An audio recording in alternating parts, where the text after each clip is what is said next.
अब जैसे पवन जी हो गए, तो सारे कलाकार सिंगर सोचते हैं कि मैं पवन सिंह बन जाऊं। पवन सिंह ये नाम साधारण नहीं है। पवन सिंह को पवन सिंह बनने के लिए उसके पीछे कितना मेहनत है, शायद जो मेहनत करता है वही जान सकता है। और आज के जो कुछ कलाकार आ रहे हैं, पहले हम जब छोटे थे तो हम सोचते थे ना कि कभी जो किसिंग सीन आता था तो उसमें वो शीशा पे होता था, लेकिन वो रियल होता है, क्योंकि जब तक आप रियल नहीं करिएगा तो मैटर को उन्होंने इश्यू बना दिया जान के अंजलि राघव ने कि इस पे थोड़ा विवाद हो जाए, मैं और हाईलाइट में आ जाऊं, ये था। बाकी उनका मतलब हाईलाइट होने के लिए हाईलाइट काम कर रहे हैं। अगर उस तरीके का वो मतलब हिट नहीं हो पा रहे हैं, वायरल नहीं हो पा रहे हैं, तो सोचते हैं कि पवन सिंह के साथ काम कर ले, खेसारी लाल यादव के साथ काम कर लें, हम हिट हो जाएंगे। तो पहले नहीं जानते थे। आप जानते थे कि अंजलि राघव कौन है? नहीं। पवन सिंह के साथ आई तो जाने ना।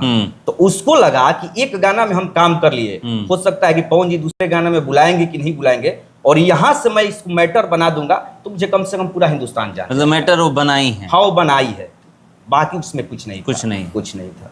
हाँ, अभी मुझे बिहार प्राइड अवार्ड, जिसको बिहार गौरव पुरस्कार कहते हैं, इतने कम उम्र में किसी एंकर को ये अवार्ड मिला, ये मेरे लिए सौभाग्य की बात है। बॉलीवुड की तरह भोजपुरी में भी काम करने वाले कलाकार आज पूरे देश में छाए हुए हैं। चाहे पवन सिंह की बात करें या फिर खेसारी लाल यादव की बात करें, रवि किशन की बात करें, मनोज तिवारी की बात करें, ये लोग तो बॉलीवुड में भी काम कर रहे हैं। मगर जो जितने भी कलाकार हैं, चाहे अंकुश राजा, रितेश पांडे, प्रमोद प्रेमी की हम लोग बात करें, या जितने भी भोजपुरी के वो सिंगर हो, गायक हो या फिर राइटर हो, आजकल पूरे देश में छाए हुए हैं। और आजकल का भी युग चल चुका है। एंकर अगर किसी मंच पे नहीं होंगे तो वो मंच नहीं सजता है।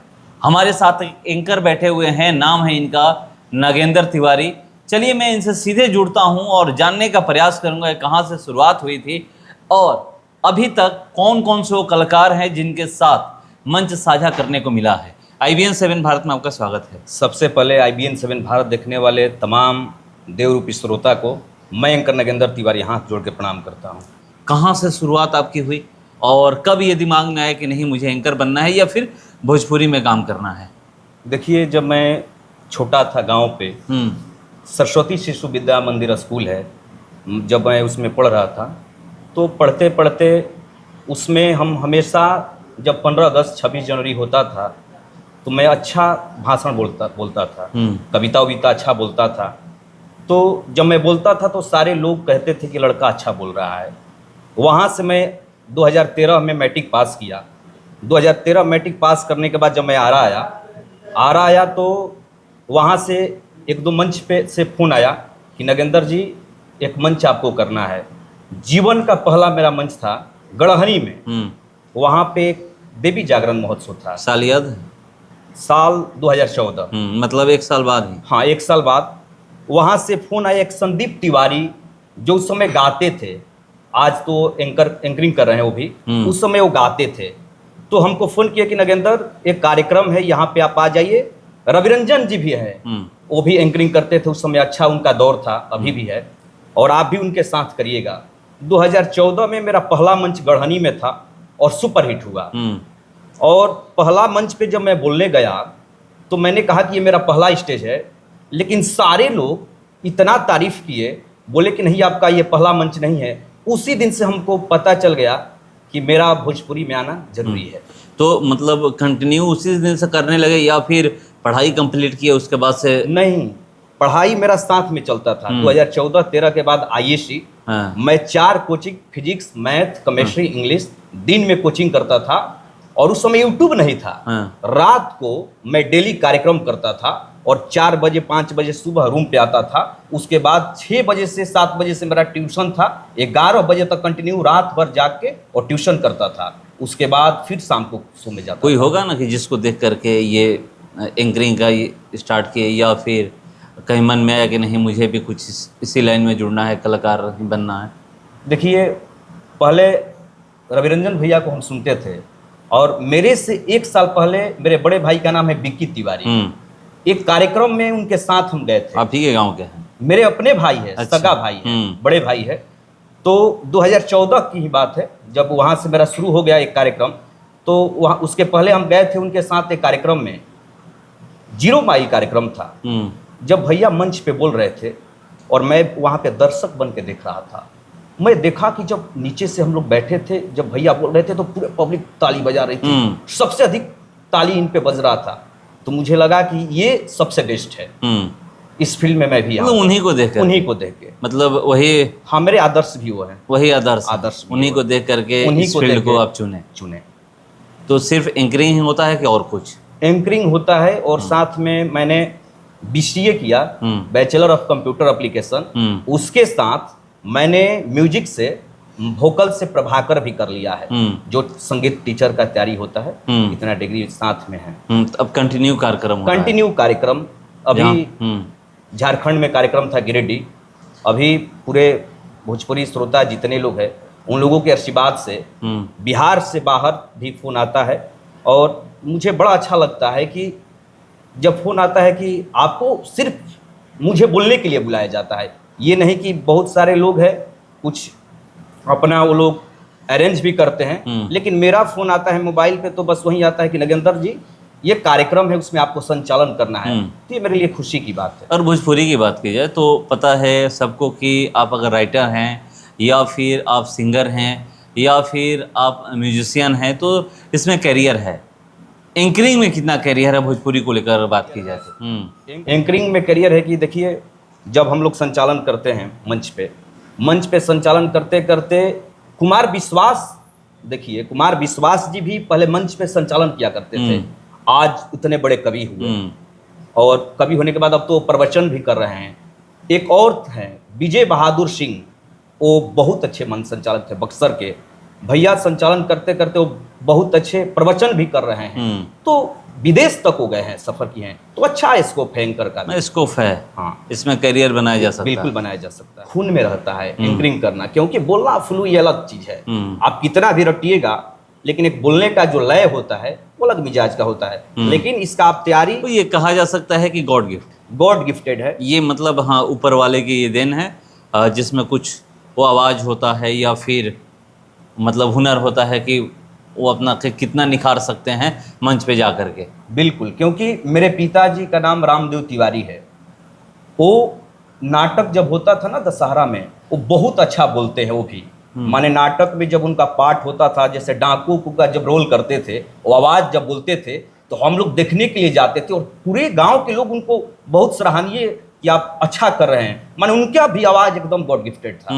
तो कहीं ना कहीं पिताजी से भी कुछ है। अभी कितने कौन कौन से कलाकार हैं जिनके साथ आप काम कर चुके हैं? मैंने पवन जी का ननौर एक बार मैं गया था, वहाँ पे उस समय बहुत पहले का बात है, लेकिन पवन जी के सारे परिवार से मैं जुड़ा हूँ। सतीश जी हो गए, अजीत चाचा हो गए, उनके बाद खेसारी जी हो गए, अंकुश राजा, गोलू राजा, गोलू गोल्ड, प्रमोद प्रेमी, रितेश पांडे, माने जितने भोजपुरी के कलाकार हैं सबके साथ मैं मंच। कितना स्टेज अभी तक कर चुके होंगे? मैं स्टेज अभी तक कम से कम 200 स्टेज 200 स्टेज हो चुका है। 200 हो चुका है। सबसे ज़्यादा किसके साथ? अगर सबसे ज़्यादा एक स्टेज शो होता है, दीपक तिवारी एक मेरा प्यारा भाई है, मैं कंटिन्यू ज़्यादा कार्यक्रम उनके साथ करता हूँ। और एक भोजपुरी में भी लड़की जो है फीमेल बहुत अच्छा गाती है, उसका नाम रजदी सकिया है। मैं कंटिन्यू कार्यक्रम उनके साथ भी करता हूँ। उसका कार्यक्रम झारखंड में बहुत होता है। और गोलू जी भी हो गए। एक चीज़ ये भी देखा जाता है मंच पे, मैं जहाँ तक देखता हूँ, कभी कभी देखने को जो मिल जाता है कहीं पे, तो भोजपुरी में अश्लील बहुत ज़्यादा है। मंच पे भी ये देखने को मिलता है। लोग सोचते हैं कि भोजपुरी में मंच पे लड़ जाएं कि हम फेमस हो जाएंगे।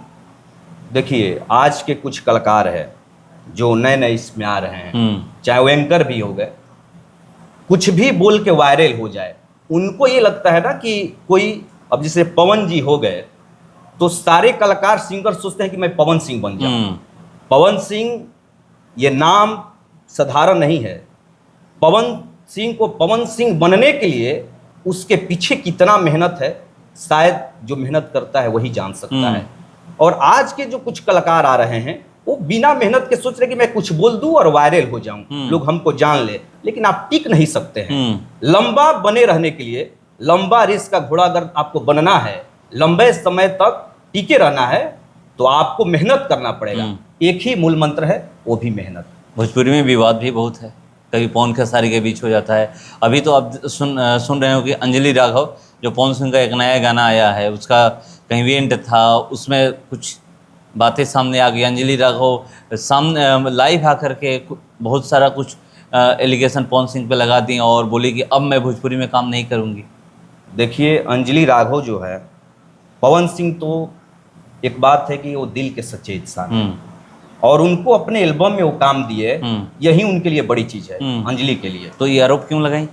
अंजलि राघव आप एक को स्टार है, आप तो काम करिएगा। तो एक्टिंग में जब एक्टिंग होगा तो पहले हम जब छोटे थे तो हम सोचते थे ना कि कभी जो किसिंग सीन आता था तो उसमें वो शीशा पे होता था, लेकिन वो रियल होता है, क्योंकि जब तक आप रियल नहीं करिएगा तो अच्छा निखरेगा नहीं, क्योंकि वही देखता है लोग। तो आपको स्टार है और आपका जब वो हाथ भी पकड़ सकते हैं, वो गाना में कमर भी पकड़ सकते हैं, तो ये कुछ नहीं है। ये इवेंट में वो कहें कि गलत तरीके से वो छू रहे थे, वो गलत नहीं था, वहां पे कुछ लगा था। तो बहुत बोले नहीं कि वो भोले इंसान है, वो अरभंगी है, एकदम शिव जी है। बहुत ज़्यादा विवाद भी हुआ है जहाँ की वो हैं, वहाँ के लोग बहुत सारे लोग आकर के वीडियो की हमारे राज की बेटी के साथ ऐसे ऐसे किए हैं, बहुत सारी बातें मतलब सोशल मीडिया पर मुझे देखने को मिला।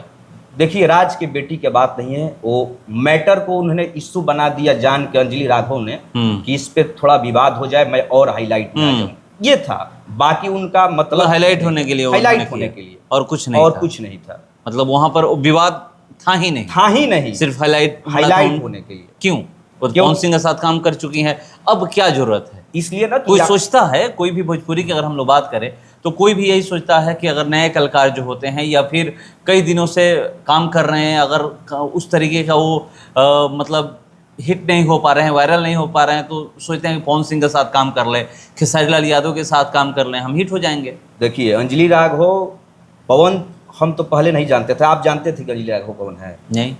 पवन सिंह के साथ आई तो जाने ना, तो उसको लगा कि एक गाना में हम काम कर लिए, हो सकता है कि पवन जी दूसरे गाने में बुलाएंगे कि नहीं बुलाएंगे, और यहाँ से मैं इसको मैटर बना दूंगा तो मुझे कम से कम पूरा हिंदुस्तान जाने। मतलब मैटर वो बनाई है? हाँ, वो बनाई है, बाकी उसमें कुछ नहीं था। ये भी मुझे पता चला है कि आपको अवार्ड से भी सम्मानित किया गया है।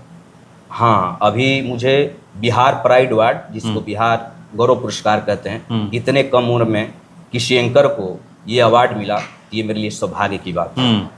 मतलब एंकर को क्या इससे पहले भी मिलता था या फिर पहली बार, या कुछ 2-4 सालों से ये मिल रहा है?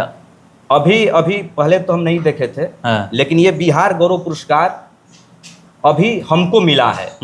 अभी इसके पहले हम अभी तो नहीं देखे थे, शायद किसी को मिला भी होगा, लेकिन हम नहीं देखे थे। इतने कम उम्र में किसी को ये मिल जाना, ये बहुत बड़ा चीज़ है। तो अब कंटिन्यू भोजपुरी में ही काम करना है? हाँ, कंटिन्यू भोजपुरी में भी काम करना है। कहाँ कार्यक्रम है अभी? पवन सिंह के साथ कहीं कार्यक्रम लग रहा है? अभी तो पवन जी के साथ कार्यक्रम नहीं है, क्योंकि पवन खेसारी लाल यादव के साथ, खेसारी जी के साथ भी नहीं है, क्योंकि उन लोगों का कार्यक्रम थोड़ा कम होता है। अभी मेरा कार्यक्रम है झारखंड गिरिडीह में, वहाँ के राज धनवार के सबसे बड़े आदमी है निरंजन राय, बहुत अच्छे इंसान भी है। तो वहाँ पे दशहरा में 2 अक्टूबर को कार्यक्रम है, उसके पहले अभी डायरी देखना पड़ेगा। कंटिन्यू सब शो है। तो देखिए, कंटिन्यू काम है और अब भोजपुरी के एंकर जो हैं वो भी पहचाने जा रहे हैं, पहचाने ऐसे जा रहे हैं। मैं आपको बता दूं कि भोजपुरी के जो एंकर हैं अब उनको भी अवार्ड से सम्मानित किया जा रहा है, वो काम कर रहे हैं जिस तरीके से, तो भोजपुरी अब आगे बढ़ रहा है। पवन सिंह, खेसारी लाल यादव जो किए ही हैं, मगर अब एंकर भी भोजपुरी को आगे बढ़ा रहे हैं। चलिए, अब यही भोजपुरी है और लोग कह रहे हैं कि कब भोजपुरी 8वीं अनुसूची में शामिल होगी, ये देखना है। फिलहाल इसको इतना ही, बने रहिए हमारे साथ। नमस्कार।